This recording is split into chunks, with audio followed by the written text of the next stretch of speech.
A lot the last few days about July 4th, fireworks and weather.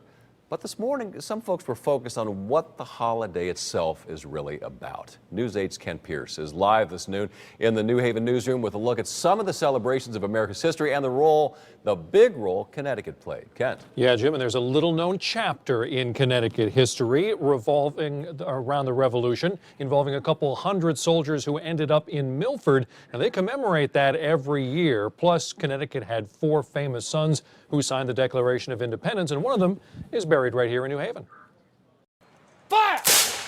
Prime and load! Plenty of places around the country commemorate Independence Day, but Connecticut actually played a big role in the Revolution. I'm wearing the uniform of Nathan Hale, our state hero. New Haven's Grove Street Cemetery hosts a ceremony every July 4th. The man on horseback there is portraying Connecticut General David Humphreys, George Washington's aide-de-camp. And they march to the grave of Roger Sherman, who signed the Declaration of Independence we celebrate today. And it kind of reminds us why we have these freedoms that we do have.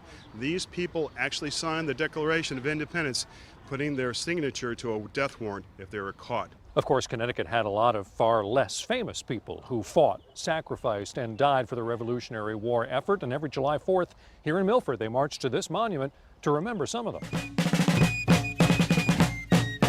There was a Minuteman on my street on 139 North Street by name of John Downs. He participated in about 5 campaigns during the Revolutionary War, and so I feel like I'm walking in his footsteps this morning.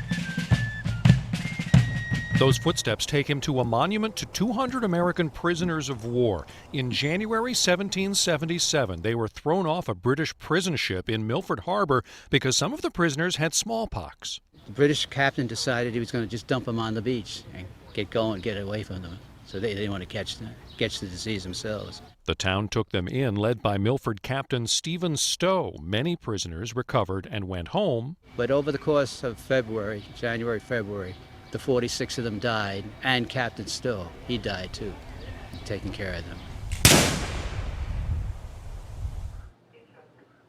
Captain Stowe is one example of the kind of sacrifice required for America to become and to remain free. Live in the New Haven newsroom, I'm Kent Pierce.